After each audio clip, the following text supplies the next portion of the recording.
Breaking news. The world is cold. New York is cold. And it just got colder.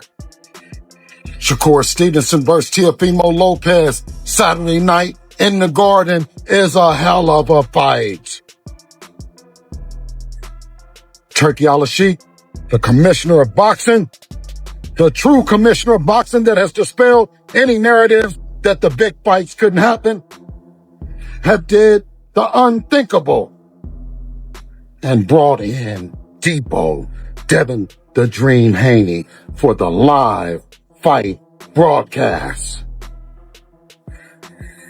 And both of you is on the list. All right, what you do for one guy? Hold on, that's one guy. It ain't but one guy. It ain't but one guy keeping him away from him. That's Terence Crawford. Every time Devin got a fight, here come Twitterson. Here come Twitterson. I'm telling you, every time he got a fight, here come Twitterson. And even when we tried to negotiate with Twitterson, right? We tried to talk to him. He came back out and started tweeting. That's why they changed it to X. I'm gonna whoop your ass, so-called Debo. You know what happened to Debo at the end of the movie? Huh? He got hit with a brick. Huh? Debo might get hit with a brick. Talk some Latins and Spanish people. Nah, don't pick on them. Pick on me. Keep picking on Craig, and you're gonna figure out what's gonna happen. You're gonna get hit with a brick. Bud Crawford isn't holding back. The undisputed king of the ring is laughing at the Haney camp. While Bill Haney throws threats at Shakur Stevenson, Crawford is making a bold prediction, not just that Shakur wins, but that he retires Devin Haney. That's not trash talk. That's a warning from the top of the sport. And if Bud is right, the Devin Haney era could end before it truly begins. I've been like, man, come on, man. Yeah. So every time he say that, you know, I just be like gradually getting into like looking at like, okay. And he's not that big. You know, he heavy, but he not that big. Right. You know, and I'm just like, all right. I'm laughing, but at the same time it started hitting me like, all right, man, maybe you know onto something. Yeah, me and Shakur been knowing each other since we were kids. You know, we know each other well. We sparred numerous times as kids, but now, you know, friends, we're friends then, but now we're rivals. I mean, we knew that one day it would come. It might be now, it might be later. We just got to see when we align and when we're going to get it on. Let's slow down and understand the weight of Crawford's words. This isn't a casual, my guy beats your guy prediction. Crawford is one of the smartest fighters of this generation. A switch-hitting genius who breaks opponents down like a surgeon. And when he looks at Shakur Stevenson, he sees something familiar. He sees a mirror, the same ring IQ, the same calm control, the same ability to make elite fighters look average. When I'm in there with Shakur, you know, it's a chess match, you know, because Shakur is a thinking man as well.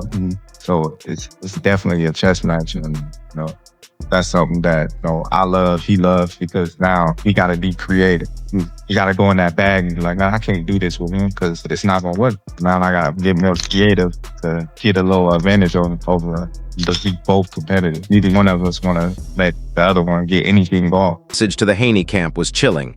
He'll retire your son. Think about that. He believes Shakur's style is so advanced, so frustrating, so complete, that it would break Devin's Will. Crawford doesn't care if it's Tank, Teofimo, or Devin. In his eyes, Shakur is the puzzle nobody at lightweight can solve. And when the man who dismantled Errol Spence Jr. says you're in trouble, you're probably in trouble. Boxing, he's definitely talented. You know what I mean? And he's definitely got that it. And yeah, he's definitely respected in boxing. But Shakur is a different fighter. You know, Shakur is different. You know, people may call him boring. People may say he can't punch. But they say the same thing about Floyd. Because they defensive fighters. Yeah. Haney isn't backing down. Instead of tactical breakdowns, he's gone straight to character attacks. He's labeled Shakur a TikTok star, pretending to be a real fighter. He claims Stevenson doesn't have the grit or pedigree to survive deep waters with Devin. Here's the problem with that narrative. On January 31st, 2026, Shakur Stevenson stepped into the ring with Teofimo Lopez, a dangerous puncher known for destroying hype trains, and schooled him. Not edged him, Schooled him. Calling a man who just dismantled a fellow champion a social media boxer doesn't sound strategic. It sounds like denial. Every time Devin got a fight, here come Twitter. Here come Twitter. I'm telling you, every time he got a fight, here come Twitter. And even when we tried to negotiate with Twitter, right? We tried to talk to him. He came back out and started tweeting. That's why they changed it to X. Now the tension has spilled beyond interviews. It exploded during weigh-in chaos, where Bill Haney was caught in the middle of a brawl near the stage. The situation got so serious that Madison Square Garden reportedly had to step in with threats of lifetime bans. This isn't normal pre-fight hype anymore. This is personal. BG boys in town. That's the real gentleman of the game right here. He's paved the way for guys like Devin. Inside the ring and outside the ring, but more importantly, outside the ring.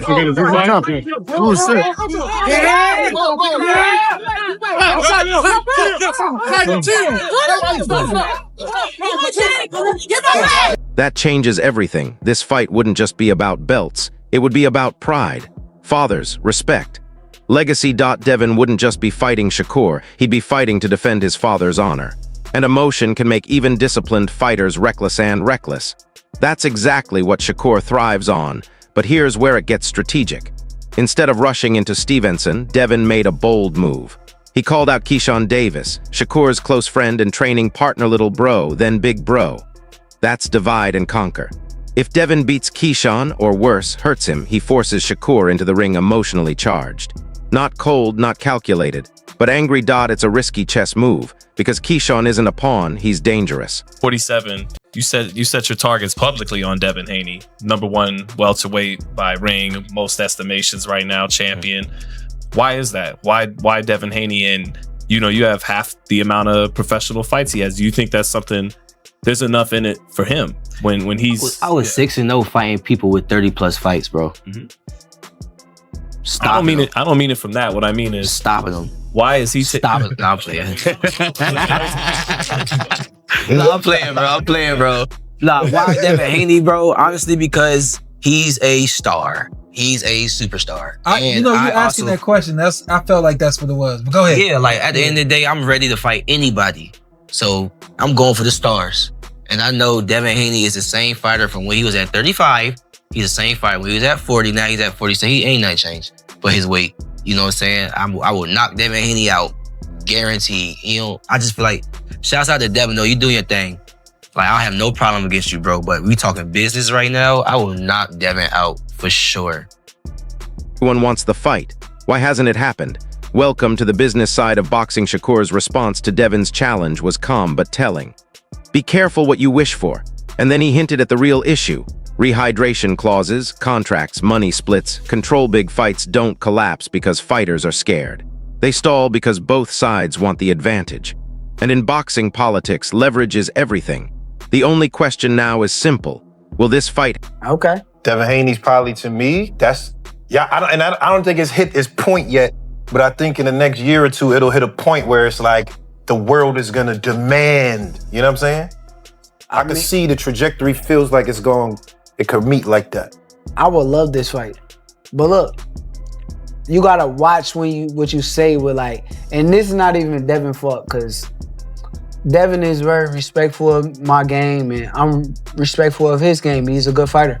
But his fans will clip and twist and turn things into something that is not. So I try to be real careful on what I say. True. This is guy Jay on Twitter. He a big Haney fan. He be always clipping and changing stuff, Jay. Yeah, they gonna make a narrative as if I'm scared of. I think Devin's a tremendous fighter. Do I think Devin Haney can beat me? Hell no. Hell no. Yeah. For me personally, I'm on a different level than everybody. Yeah. And when it comes down to boxing, because Devin, he's a boxer. Mm-hmm. It's not like he's a fucking stone cold killer who's just gonna go in there and try to knock me the fuck out. Yeah. He's gonna try to outbox me. I'm the greatest boxer. So that's how I feel about the fight. Yeah. But it all gotta make sense from a business standpoint. I don't like getting up here and negotiating against for sure. myself. And For sure. but for me, I'm willing But to do you make the see fight it as happen. it being that could